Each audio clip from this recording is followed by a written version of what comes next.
Last night, in hundreds of theaters across America, Tim Mahoney's new film, Patterns of Evidence, The Moses Controversy, debuted to multiply thousands of people who had a rude awakening. Again, on the 15th and the 19th of March, you, your friends and family will have an opportunity to join this movie debut. We have with us tonight Tim Mahoney, the filmmaker who spent more than 15 years researching the truth of Israel's exodus from Egypt and the denial of modern theological academia that has permeated Western Gentile Christianity and atheistic humanism alike. It is my pleasure to welcome to our special edition of Shabbat Night Live, Tim Mahoney. Tim, thank you for being with us. Well, thank you for inviting me, Michael. It was now 15 years plus that the first time that I met you, I had just flown in from Cairo to the Christian Booksellers Convention. And when I met you, you were the president of the American Christian Filmmakers Association. Yes, I was, actually it was the International Association, and I had been involved with that group for a number of years. Being a filmmaker isn't an easy job, and you've got to get together and share, ideas with each other and pray for each other. And so, I had just been at that conference, and that was right next to the Christian Booksellers Conference, right at the same time. And we met there in the lobby, and when I met you, I immediately said, Tim, I just got back from Cairo. You've got to get involved in this. They found hundreds of chariots on the bottom of the Red Sea, chariot parts and human and horse remains down there. And I said, you've got to get involved with this. And I didn't know that at the time you had already been involved in this. Yes, another filmmaker had made a film called The Exodus Revealed and Search for the Red Sea Crossing, and I was involved with trying to help to distribute that. I never actually did distribute it, but it got me involved with the whole Red Sea crossing. And I was taken by it, and that began, which was now it's going on its 17th year in my life of, 17th or 18th actually. I started in 2001, pursuing, are the stories in the Bible historical? Yeah, well, that chance meeting, I will say that in quotes, that chance meeting in which I had been promoting that film for some time. We were carrying it in our bookstore, and I felt this is a story that really needs to be told in its total. That was just a little bit of that, and I told you that I do television, but this really needs a filmmaker to do it.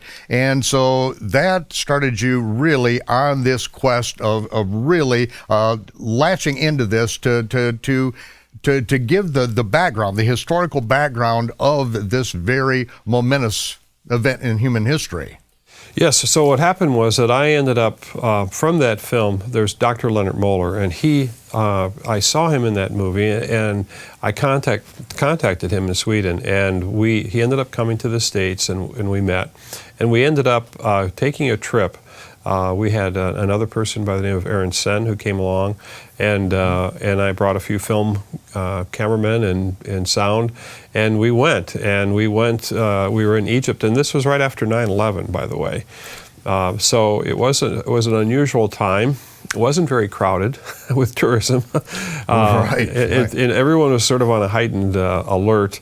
And so we made our way through a number of locations to look at the sites. And we made our way across the Sinai and down through the Wadi Watir and to Nuweiba Beach. And anyway, so we pursued that whole line of investigation. But I had no clue. I thought I was just going to be involved with a one-year project. And it turned into a life project, to be honest with you. Now, you, in the course of this, you also met Jim and Penny Caldwell. This is, now, for those who don't know, the first gentleman that you're involved with in the Red Sea crossing site, he was the one that first took down the robotic dive cameras down to drive them among the coral-encrusted remains of Pharaoh's chariot and army. And the magnetometers, all the electronic equipment that was available to him as a marine biologist. Mm-hmm. Yes. Well, he was a... Leonard is a scientist, but he was able to actually look at it from a scientific, standpoint. I think that's the thing that he brought was, for the first time, I think you had a scientist who is looking at these things and taking it seriously, and that was the beginning. That's when I looked at it and I thought, well, that appealed to me. And then we started to see that there's a whole story here. There's Ron Wyatt who identified this location. There were others who were on both sides of the sea crossing there, and there was just a whole host. If you're a storyteller, there's a huge story to be told just in the investigation of where are these sites. I didn't know that you went down there with Aaron Senn and Leonard Muller, because Ron Wyatt was the one who took Aaron Senn down there, and Ron told me that he showed Aaron where the chariot, the gold-plated chariot wheel was, and it was marked by an underwater buoy down there. And this was at a time Ron was telling me that he was going to take me down there, that he showed Aaron Senn where it was, but Ron was failing in health at that time and passed away from cancer within a year of that particular thing. So Aaron Senn in on this exploration of the Red Sea crossing site, that was you were getting right back to the foundations of where this was first being exposed by Ron Wyatt and his kind of inexpensive, cheap underwater cameras with the 8mm and all.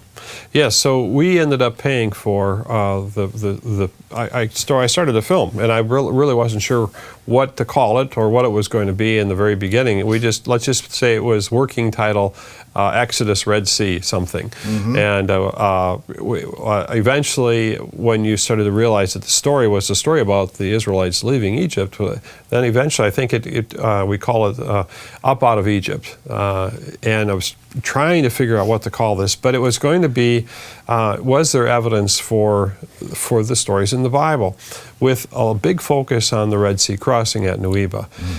And then, as you said, I get a phone call from you. I think you were in Jerusalem when you called me and said, there's this couple that you need to meet. And let me see if they'd be interested in meeting. And that's when you connected us with Jim and Penny Caldwell. That's right, and I had met them. I was on tour, a speaking tour across America, and they identified themselves to me at the end of a lecture night as the people that supplied Ron Wyatt with the video and the photographs of Mount Sinai. These were the people whose Ron said, I can't tell you who they are, I can't tell you where I got this video, because the people's lives are in danger. And so they identified themselves as the people. They had just gotten back to the U.S., and then I knew I had to get you connected with them, because this is integral to the story. Yeah, and what happened was that we ended up flying down to meet with them, and had this little gathering.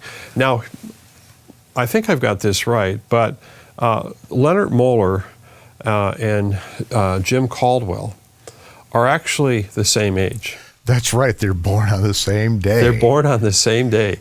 When we've talked with them on the phone call, you realize that here are two men on opposite sides of the world almost, and they're born at the same time, same day. It was really interesting that and they had the same passion to search for this. And to see what happens is that Jim comes to Mount Sinai from the other end of Saudi Arabia. Leonard Muller comes across the Red Sea, and Jim ascends Mount Sinai on his and Leonard Muller's birthday. Yeah. So what's as I look back on this, after all these years, and you realize that we didn't know what was going to happen. We just knew that there's a story there. And Jim and Penny, so I started filming them. And I started filming lots of different people, getting their testimonies. And, you know, technology keeps changing. So when I filmed, you know, back in the day, it was what we would call standard def, just that, you know, old television look. Yeah. And then it became widescreen, and then high def, and now 4K. And so what's happened over the time is that the technology has advanced, yet I have this huge library of investigative material, the Caldwell's information, interviews. I probably have several hundred interviews from many different people, scholars as well as I call them Exodus explorers. Mm-hmm. And so we were trying to figure out how do you get your arms around such a big story? Because it is a huge story. And I made 2 films in the beginning that I could tell they just weren't right, and I think you saw one of them. Yeah, you called me up, asked me to come and debut it. Mm-hmm. I saw it, and I said, you got to get this out, this is great. Mm-hmm. But you had a different level that you were going for, and now we see it. Yeah, I at the time, I just felt that it wasn't good enough. It wasn't right. I couldn't explain it. But I do know that, and I think this is important for people to understand. I've gotten criticized at times from emails. Well, why don't you have all this information? Why aren't you getting it out? Because I'll just have to say that I knew that I wasn't supposed to, because it wasn't right. I had to mature in the storytelling process, and I had to come up with the right approach to tell the story. And had I been premature in it, I don't think we'd be sitting here today. The film that we made, by taking an approach called Patterns of Evidence, if we think about the fact that today the world has moved towards that science and technology are going to save us, right? That people pretty much believe that we're going to be like Star Trek and we're going to go off and explore the galaxy, and that mankind's just going to continue to evolve. And so there's one narrative there. And then there's another narrative, which is the biblical narrative. And people are casting that biblical narrative away, and they're not seeing any of that.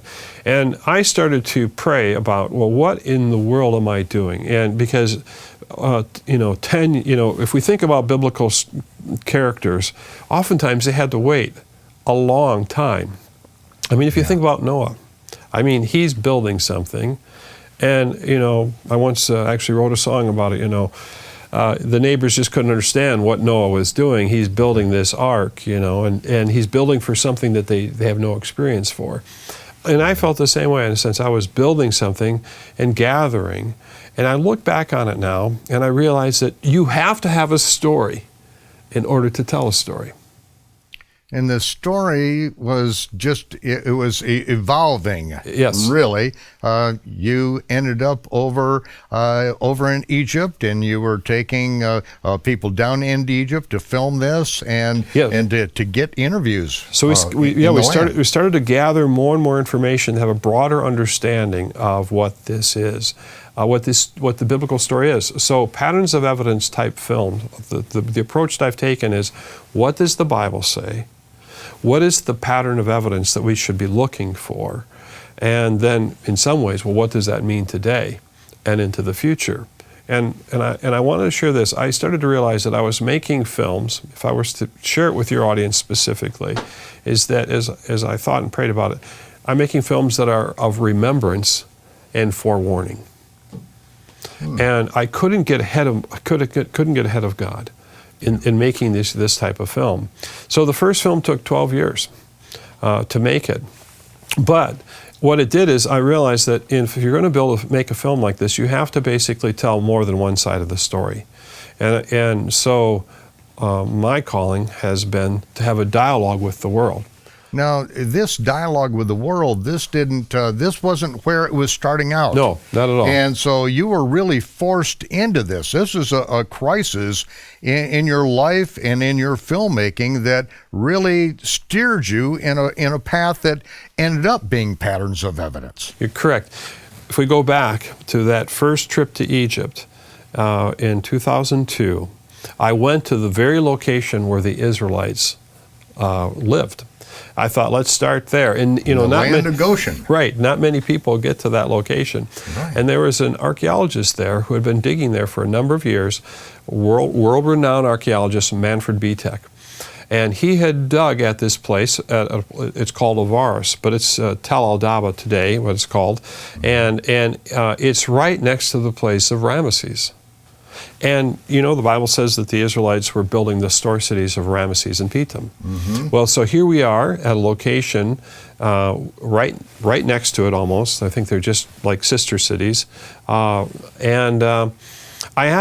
got to the dig site, and I came up to him with a film crew, and he wasn't expecting any of this. I've been trying to reach him for about 2 or 3 months to tell him I was coming. But I was sending the emails to Austria, and he was in Egypt. Because he's an Austrian Egyptologist, and he never got him. So when I show up, he is not happy. All of a sudden, the film crew arrives. He's digging, and he says, "You can't, you shouldn't be here. You can't just come on my dig site." And what ended up happening was I sent everyone back, and I said, "Manfred Bitek," I said, "I've traveled a long ways to meet you, and I said, could I please just ask you a few questions?" And then I'll go. And he said, yes. And so I said to him, have you found any evidence of the Israelites? And he said, so far, not. This is after years of digging, right there where it should be. And when he said that, honestly, it was like someone took a 2x4 and swung it and hit me in the side of the head, because I had taken all this effort to get to this location, and finally asked the man who would know, and he said, so far not. And I remember I almost fumbled with what to say next. And so when I came home, I went through England and filmed in England. I went to the British Museum and filmed there, and then I went home, and I remember sitting in my edit suite on a Saturday morning, looking at this footage, and tears started coming down my face. Because I said, God, you have to help me. I've gone to the very location where the Israelites are supposed to be, and this man is saying there's no evidence for them. And all of a sudden, I felt like the temperature in the room got cold, and a chill came over my body, and this thought came into my mind: everything that you believe, that your family believes, is a lie. And a terror just gripped me. And all of a sudden another thought came into my mind: stop editing, get up, go to your office. And I got up, I went to my office, go to your bookcase. I went there, read that book. That's how clear it was. I pulled this book out, and it was a book on Egyptology. A friend of mine had given it to me. It was by David Rohl, and it was Pharaohs and Kings. And he gave it to me a year earlier, and he said, I think you need to read this book. And I said, thank you. I looked at it, looked at the pictures, and walked over and put it on my bookcase with all the other books. And I had no clue what was in that book.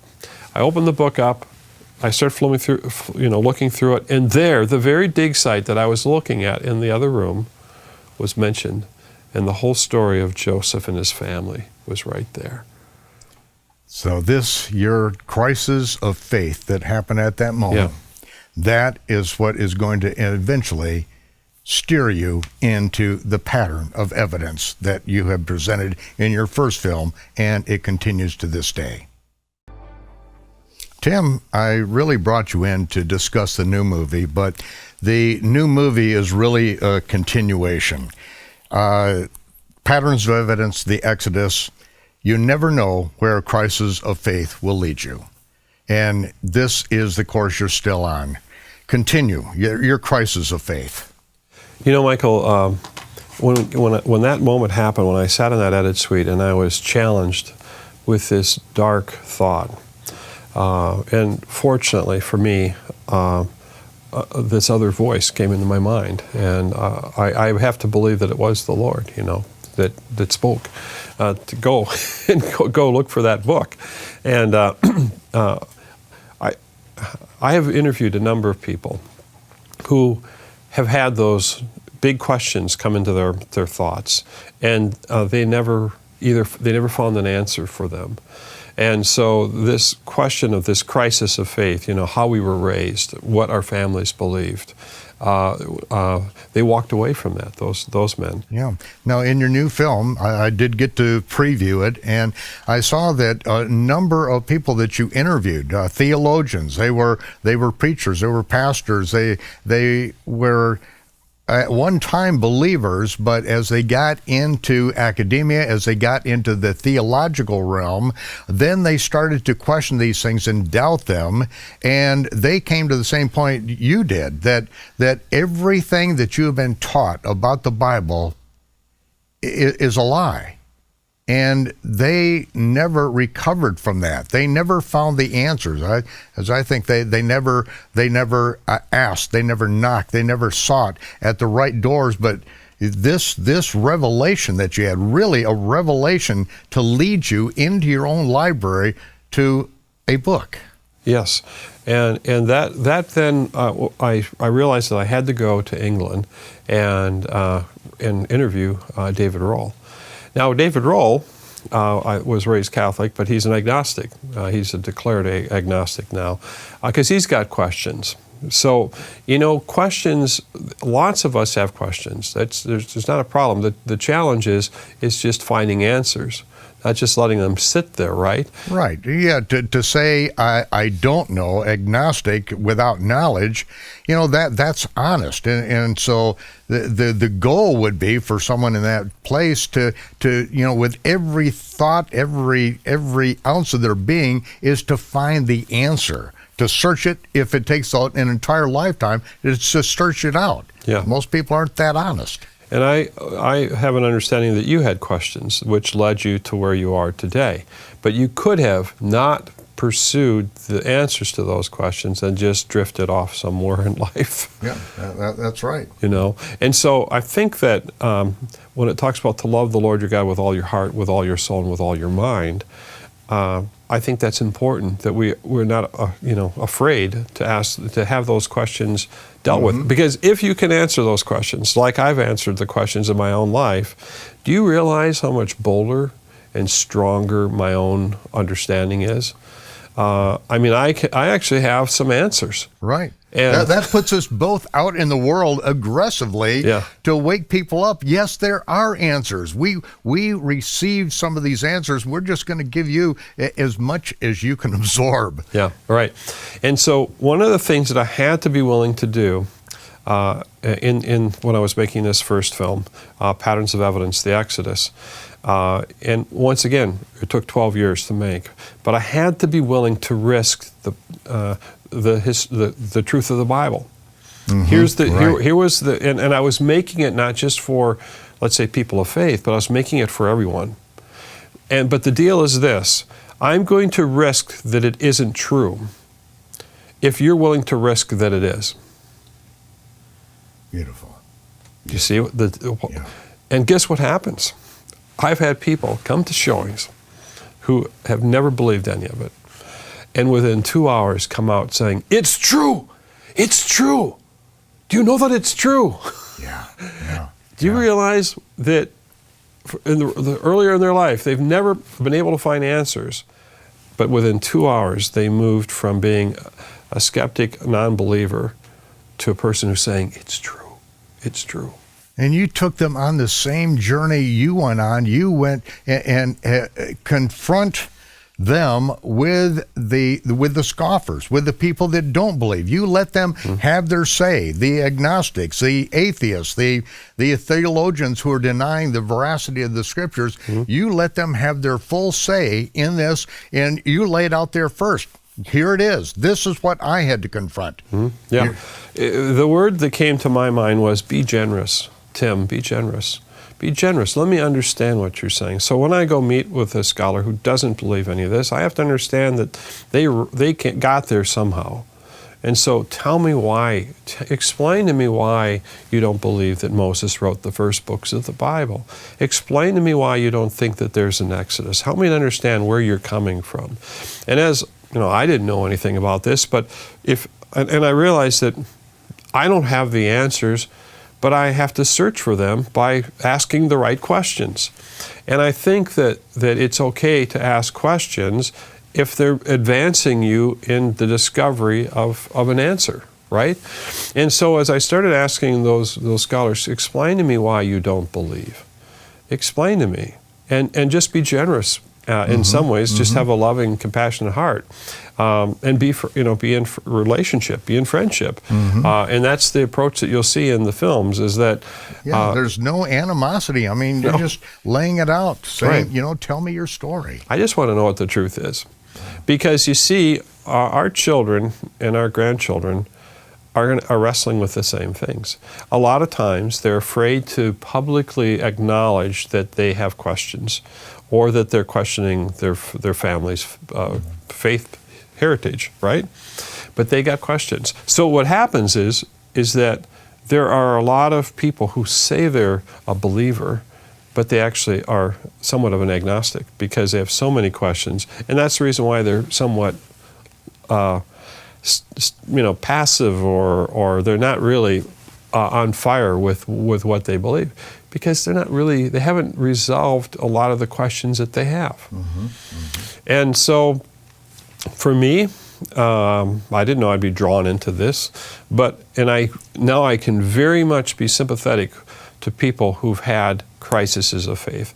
It could be a crisis of faith because you lost a child, or you had a health problem, or you have financial distress, or you have some theological question that says there's no evidence. But in all of those areas, you're not the first person to have been there, and you just have to work through that. And for me, those 12 years of working through it then became Patterns of Evidence, the Exodus. I think Darwin had a similar crisis of faith, and what he ended up with is the origin of the species, completely waylaid, and his path took people away from God, away from reality, away from verifiable science. But you're using science in bringing people into the story through this crisis of faith and letting people see all the evidence, not just selective evidence that Darwinian evolution is based on. But let's go back and get into the story of not only the scriptures, but scientifically. Well, what ends up happening is that I recognize that there can be a piece of evidence, let's say, presented. And what a pattern of evidence, what happens oftentimes is people will find one piece of evidence and they'll build everything around it. So the idea of a pattern, it becomes more, it becomes stronger because you have to have a sequence of events. So if you can find a sequence in a pattern, then you've got more points of reference, right? And that builds upon itself. And so what we decided with the first part of the investigation was, well, what would be the pattern you'd look for the Exodus? Let's just say, can you see that pattern in history? And can you find a place where there's arrival of the Israelites of a Semitic group into Egypt? Is there some type of character like a Joseph that might show up? Is there any presence there, And guess what? That's exactly what you see. Now, what's very interesting about that investigation is that film then led to the new film that was going to be made, that we made now, called Patterns of Evidence, The Moses Controversy.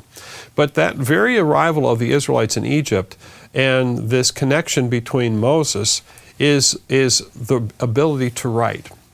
And the new film, Patterns of Evidence, The Moses Controversy, asks the question, could Moses have written the first books of the Bible?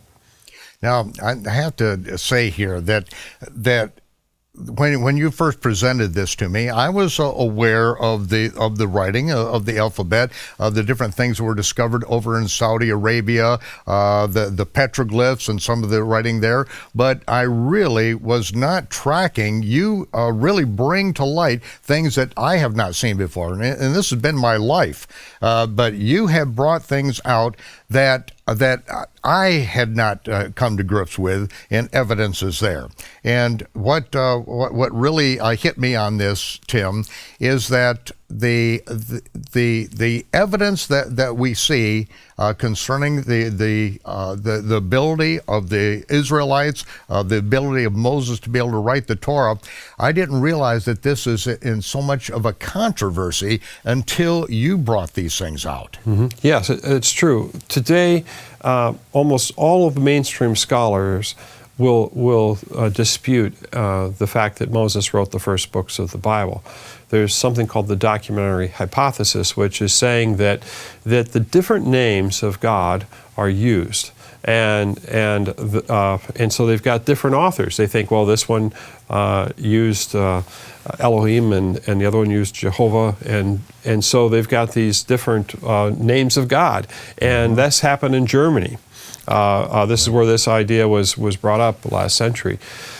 And so that then started to, for many people to say, well, then we don't think Moses could have written an eyewitness account.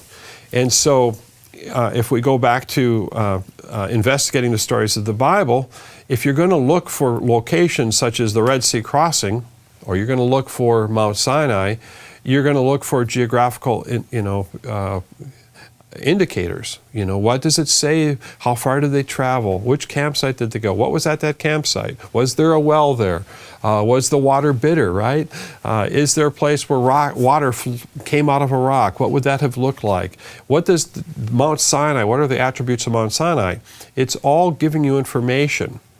And so I realized that if we're going to explore the story of the Exodus and the story of God's deliverance, and we're going to explore Mount Sinai, you have to know that it wasn't written by somebody making the story up 1,000 years later. And that's basically what came out of Germany, the JEPD documents, Yes. that theory. And what happened is that continued to sweep through academia as if it is reality. Mm-hmm. And what I found in my research on this, these people are really ignorant of the biblical text, and they have not gone to the Bible and understood it from that perspective. They have taken it from the outside, a humanistic, an atheistic viewpoint, and they have tried to describe the Bible in humanistic terms. Just like evolution is the attempt to understand the universe in humanistic terms, with there being no God. It's all the same thing. This is modern academia, and a lot of people do not understand that the criticism of the Bible is based on this humanistic viewpoint, and so they're unaware of the arguments that they have been presenting and that have been accepted. You have invited them in to tell their story. Yes, that's right. And so, because if you don't allow the different viewpoints in, if you're sharing something with your family about the Bible, they're going to say, oh, that's just one-sided. But if you're able to invite in these other viewpoints, and you're able to test them. It's like a product test, right? Here's product A, B, C. Here's viewpoint A, here's viewpoint B, here's viewpoint C. As you can test those ideas, you go, wait a minute, there's some gaps in this criticism about the Bible. And oftentimes it's about interpretation. How are they interpreting what they have? And so that's what Patterns of Evidence is about. It's really about investigating the biblical stories from the ground up, and being able to really hear what the criticism is and deal with it.